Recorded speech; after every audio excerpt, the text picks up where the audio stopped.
All right, so got another mechanical project here.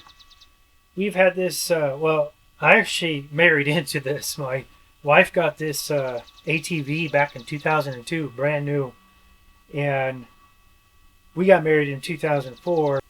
Yeah, I mean it's 23 years old. I mean maintenance here and there, original tires. This thing has just been. I've had to replace the pull start a couple times. Uh, this time I drilled a weep hole in the bottom, and that was the problem. But a couple electrical issues that just batteries and fuses and one solenoid switch. Trying to think. Yeah, I mean it sat out in the sun quite a bit, so the fuel tank or the fuel gauge dry rotted. I replaced that. Like $10. But today the petcock is just this thing just spins. It's not working and it's leaking out of the fuel tank. So I'm going to replace the petcock, and I'm going to bring this plastic back to life a little bit. I already did the rear. You can kind of see it's real faded. I don't know if that's picking up. These lights are just awful. So I'll show you how I bring that back. This is the petcock. Definitely made in China. eBay special. It was like 18 or 19 bucks. So that'll work. The Yamaha OEM was like 65 bucks, and like I said, I'm just not going to put that much money into it. Or like I said, it's 23 years old. So it still runs great and everything. Still original brakes. With these, you don't need a whole lot of braking power, I guess. And I have put it through its paces. But so yeah, let's just get into it. I got to remove the plastics and stuff to get to the tank. I'm just going to take the whole tank out. It's pretty much empty anyways.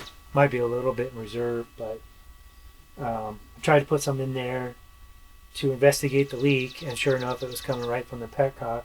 Probably a nasty gasket or strip screw for this part. Never know if it's on, off, or reserve until it dies. So yeah, we'll just get into it, and I'll take everything apart and then bring it back.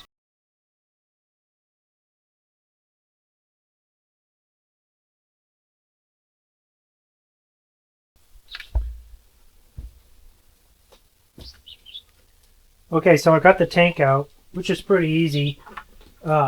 This plastic shroud that goes over the top of the tank has got a couple of these tabs and stuff that go in over here. You just pop them out, and then these front tabs, which do have a Phillips head, but they're just plastic. It never fails. You just got to pry them out as well. So you just pop them out and you work it out. Then with the tank, it is pretty much secured with 4 10mm bolts, and those are fairly easy to come out. I just use an impact. You saw that with an extension. They zipped it right on out. There's always going to be a little bit left in the tank, so you just have a gas can handy with a funnel. Then you can just dump the residual out. So that's what we're after. There might be a little bit left in there, but we're going to replace that whole unit in there. It's old. Pretty sure this is just stripped. It's leaking out. And then we'll take a look at the hose and stuff. Make sure that's not leaking as well.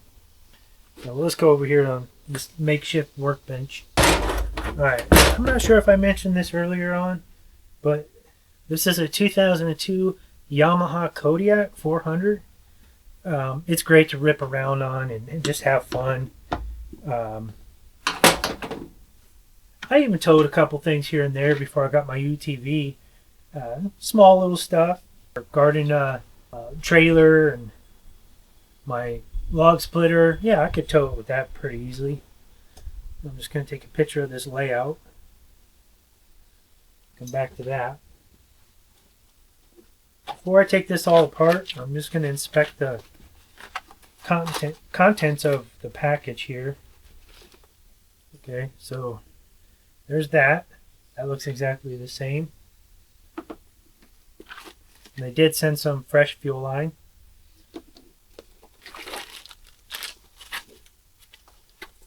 And then the actual petcock itself.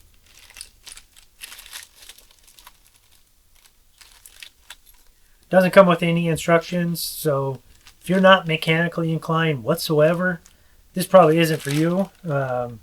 Even if you have an ounce of it, then you can do this. It's not that hard.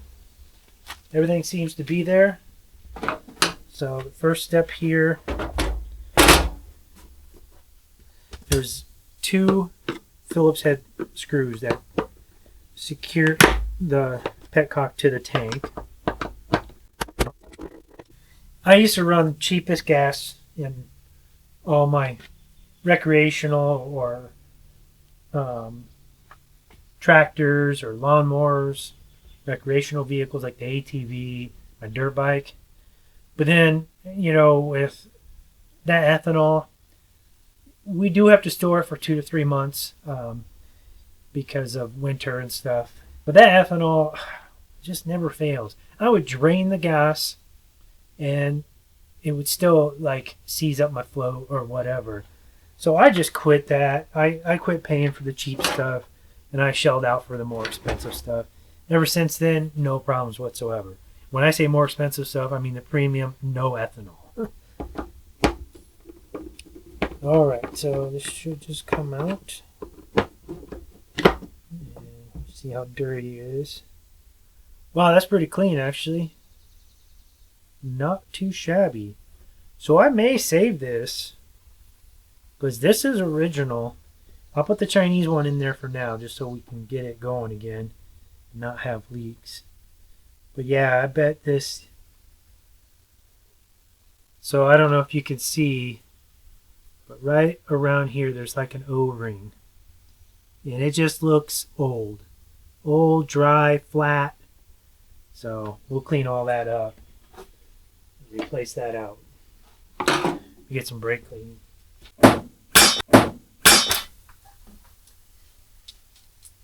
Oh my gosh.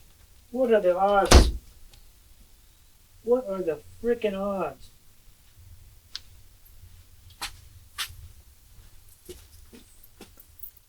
I just dropped this and somehow found the sharpest point somewhere.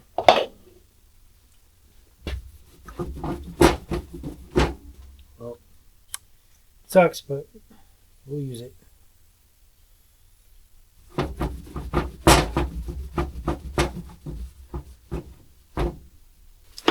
Oh, huge difference. Yeah. So look at that O-ring seal.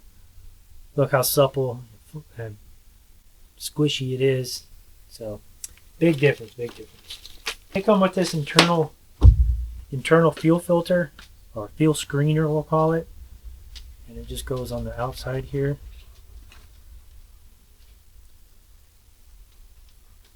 It's just a friction fit.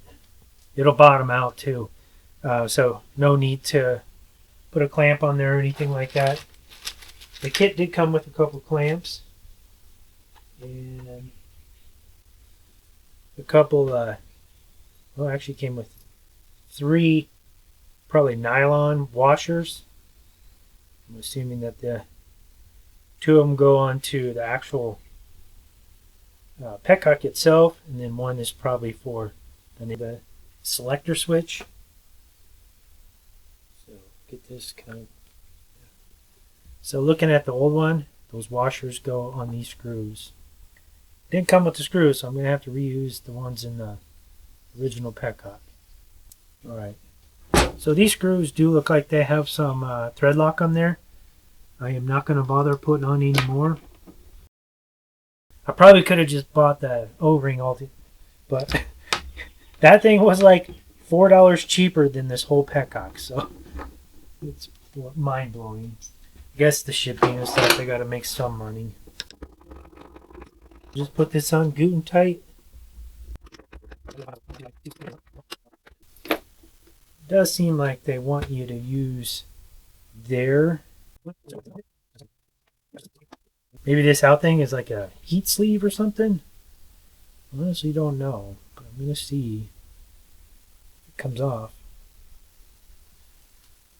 Comes off, then up and over this hose, then I'm thinking it's just a protective sleeve. But this stuff is pretty stiff compared to what they sent me. Yeah, I think we're gonna run with this. Feels pretty good. So anytime I do this stuff, even before YouTube, I would record or at least take pictures. Mainly, I would take pictures because I didn't have. Well, I had a camera on my phone, but for video, but I just never thought about using it. To tell you the truth, so I would just take pictures like I did earlier. So I'm just making sure that this right angle goes onto there, which I'm 99% sure it does. And yeah, that's exactly the setup there. Now, I could put this on now, but honestly, I think we're going to wait until I have it installed, because this was the biggest pain in the butt getting out from underneath the frame. So let's wait on that. So the kit included two, in case I need to tighten it after it's on the back on the ATV. Just face it outward.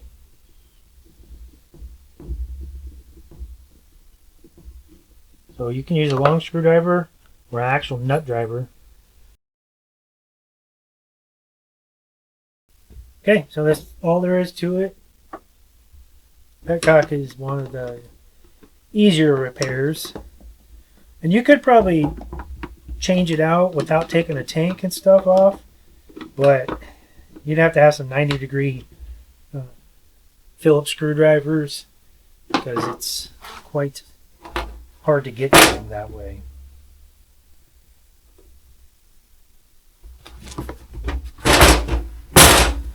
Let's go ahead.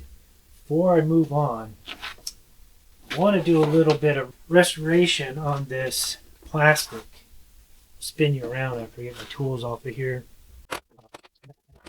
Once I start this, you'll see why I want to do this before I put that tank back on there. So I did these rear plastics. I didn't even clean them or anything. This is the faded plastic, and this is after restoration. Still not the best, but it considerable difference. I forgot this was even green. So show you the tool I use for that. The tool is a torch. And you'll see, you just take it and it'll start turning colors. It does require quite a bit of heat. You don't really have to be on the same spot for too long. That's it. So I'm going to go ahead and do the gas can cover and then the front. Put you on time lapse for that.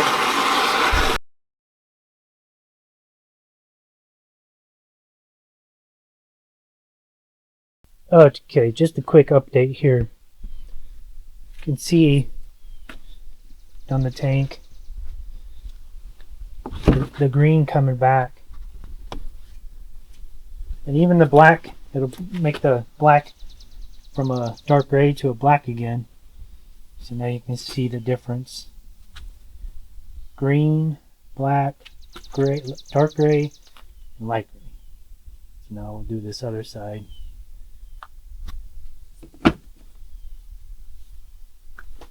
So, you know, not new, but looks a lot better.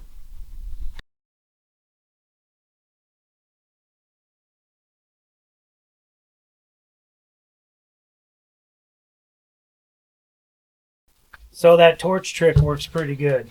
And it took me 10 minutes, if that. Like I said, I didn't bother sanding. You can definitely sand, clean it, all that stuff. I'm just not going to spend the time to do that. And Looks pretty good to me. So now I got the tanks reinstalled just the same way, minus the petcock turner. So we'll install that now. But I reinstalled the fuel line to the carburetor. It's just the pinch clamp. So now we got to figure this out. And this is a very, very small screw. I got to get a different screwdriver. You know, you might not need that long of a screwdriver, but I just want to be able to get in there.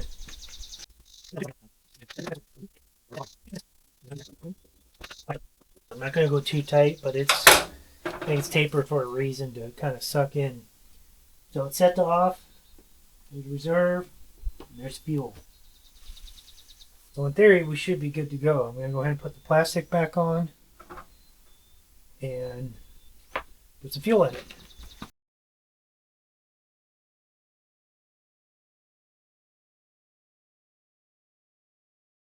We've got a stash of plugs. I'm going to see if something fits. So these are a little bit different style. I'm not sure if they're going to work or not, but there is. That goes down in there. And then this plunger will go in there and spreads these apart. So let's give this a go.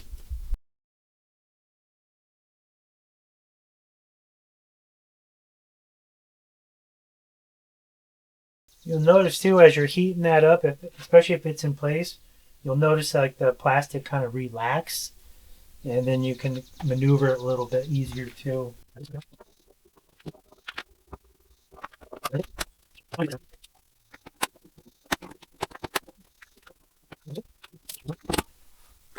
that's how you change out the faulty petcock on a 2002 Yamaha Kodiak. I'm sure there's a range of years there that'll work. Pretty much any petcock is a couple screws on, a couple screws off. Take mind that you have a fuel screen on there and see what it looks like. Not saying to reuse it, but if your new kit doesn't come with one, you can certainly reuse it if it looks good. And if not, throw some brake cleaner on there and clean it out. And also, that's kind of how you bring back the color of the plastics. It's not perfect by any means, but I can't imagine what a plastic replacement kit for this would be. And it's just for looks and keep the mud off you. So, yeah, another repair, another project off the list. I'm just checking away. I think the next thing is I got a bed slide from my truck, and I'm gonna get that mounted. That'll be a short video. I got to put those rib nuts in there, I think they're called. So that'll be a little interesting. But I'll bring you all back for that. If you have any questions, just let me know. Throw it in the comment section. I don't get a whole lot of comments, so I have no problem keeping up with the comments. And just like to be part of the community and finding like-minded people. So we'll talk to you all later, and we'll catch you on the next video.